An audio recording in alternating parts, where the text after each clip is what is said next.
Assalamualaikum warahmatullahi wabarakatuh. Nama saya Aswan. Saya adalah salah seorang pengajar mata kuliah paleontologi dari Prodi Teknik Geologi, Fakultas Ilmu dan Teknologi Kebumian, Institut Teknologi Bandung. Materi kita kali ini adalah tentang lingkungan pengendapan. Secara definisi, lingkungan pengendapan adalah sebagai suatu tempat di mana sedimen yang nantinya akan menjadi batuan sedimen diendapkan yang memiliki karakteristik fisik tertentu seperti topografi, iklim, gelombang, kekuatan arus, salinitas, dan lain-lain. Lingkungan pengendapan yang umum dalam geologi adalah laut atau marin dan non-marin, jadi terbagi dua. Yang non-marin misalnya adalah danau, sungai, transisi, darat, dan lain-lain. Hal yang penting dalam pengajaran lingkungan pengendapan ini adalah bahwa lingkungan pengendapan yang kita bicarakan adalah lingkungan pengendapan batuan sedimen, tempat di mana biasanya fosil didapatkan. Jadi bukan lingkungan fosilnya, tetapi yang kita cari adalah lingkungan pengendapan batuan sedimennya berdasarkan fosil yang kita dapatkan pada batuan sedimen. Karena kita tahu bahwa fosil adalah salah satu alat yang paling utama dalam paleontologi yang bisa digunakan untuk menginterpretasikan lingkungan pengendapan. Lingkungan pengendapan menjadi penting di dalam geologi, salah satunya karena muka laut global di bumi kita selalu berubah-ubah dari waktu ke waktu dalam konteks waktu geologi. Bisa kita lihat di sini, ini adalah waktu dalam jutaan tahun dan muka laut di bumi kita itu selalu berubah-berubah. Misalnya ini bertambah dalam, ini mendangkal, kemudian bertambah dalam lagi, ini mendangkal lagi. Nah, ini artinya sangat penting di dalam geologi. Karena kedalaman muka laut yang berubah akan menghasilkan endapan atau batuan sedimen yang berbeda juga. Perubahan muka laut yang berubah juga dapat memberikan keterangan lebih lanjut seperti tentang iklim dan temperatur bumi pada masa lampau. Assalamualaikum warahmatullahi wabarakatuh. Saya Aswan, saya adalah salah seorang pengajar mata kuliah paleontologi dari Prodi Teknik Geologi, Fakultas Ilmu dan Teknologi Kebumian, Institut Teknologi Bandung. Materi kita kali ini adalah tentang lingkungan pengendapan. Dalam geologi, umumnya lingkungan pengendapan dibagi dua, menjadi lingkungan pengendapan marin atau laut, dan non-marin, contohnya darat dan lingkungan air tawar lainnya.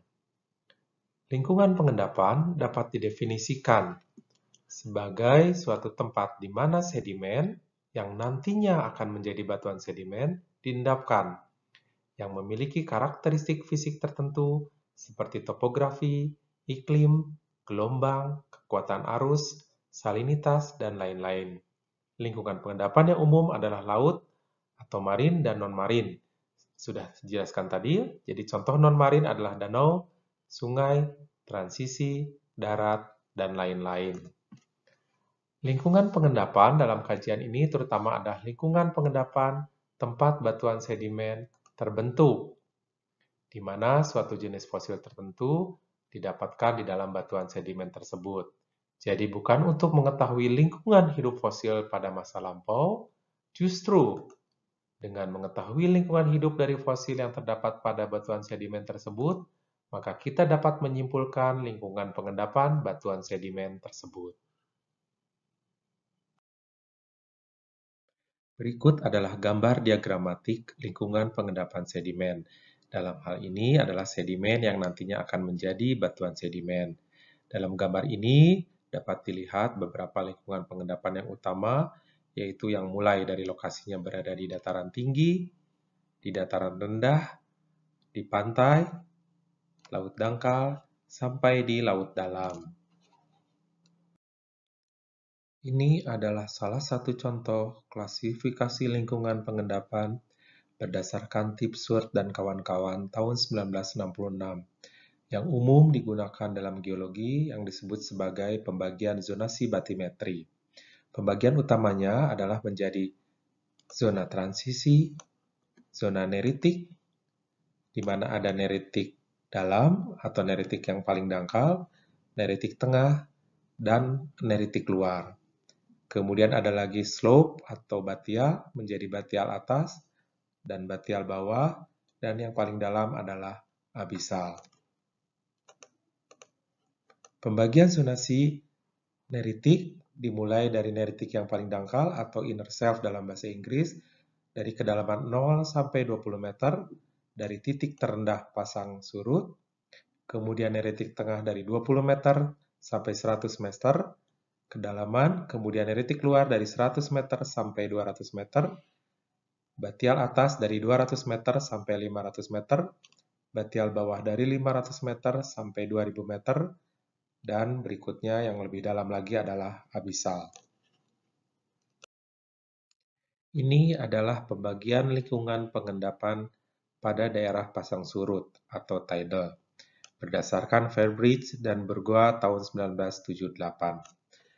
Yang paling dekat ke arah darat disebut sebagai supratidal zone. Pada daerah ini bisa ditemukan vegetasi atau seperti hutan bakau, di mana pada saat badai, air bisa mencapai daerah ini atau menggenangi daerah ini. Kemudian bergerak ke arah laut adalah intertidal zone. Intertidal zone dibatasi di bagian atas atau di bagian paling darat oleh batas pasang tertinggi, batas air pada pasang tertinggi, dan batas air pada pasang terendah. Jadi intertidal zone ini pada saat pasang naik atau pasang tertinggi dia berada di bawah air, tapi pada saat pasang surut terendah dia berada di atas air. Kemudian berikutnya adalah subtidal zone. Subtidal zone ini pada saat pasang naik, pasang tertinggi, dia akan menyatu airnya berhubungan dengan laut terbuka. Tetapi pada saat pasang surut, airnya terpisah dengan laut terbuka dan dia membentuk kolam-kolam yang berada di pinggir laut atau di tepi laut. Kemudian yang terakhir adalah open marine atau laut terbuka. Ini adalah lingkungan pengendapan yang lain, yaitu delta, di mana delta adalah merupakan pertemuan antara sungai dengan laut. Delta banyak dipelajari dalam geologi karena menarik banyak aspek-aspek geologi yang berperan dan bisa diamati sekarang sehingga menjadi menarik. Ini adalah gambaran mengenai pembagian delta dan kesetaraannya dengan lingkungan pasang surut atau tidal. Ini adalah upper delta plain bagian atas dan ini adalah lower delta plain dan sering disebut kedua-duanya sebagai delta plain. Kemudian lebih ke arah laut, ini adalah delta front dan lebih ke arah laut lagi adalah pro-delta. Baru kemudian continental shelf atau neritik. Ini kesetaraannya, jadi delta plain itu termasuk dalam supratidal dan intertidal bagian atas. Kemudian delta front, bagian atasnya merupakan intertidal bagian bawah, dan bagian bawahnya merupakan bagian dari subtidal zone. Kemudian pro-delta, dia mulai masuk ke continental shelf atau neritik. Ini adalah klasifikasi lingkungan pengendapan yang lain, yaitu berdasarkan komponen terumbu. Pembagian utamanya dari arah darat ke laut, yaitu back reef, yang paling dekat dengan darat, kemudian reef core, inti, dan fore reef, yang lebih ke arah laut. Dengan masing-masing komponen pencirinya, ini adalah masing-masing komponen penciri dari back reef, ini core reef atau reef core, dan ini fore reef, serta kedalamannya dari muka laut ke dasar. Misalnya ini untuk back reef, ini untuk reef core, dan ini untuk fore reef.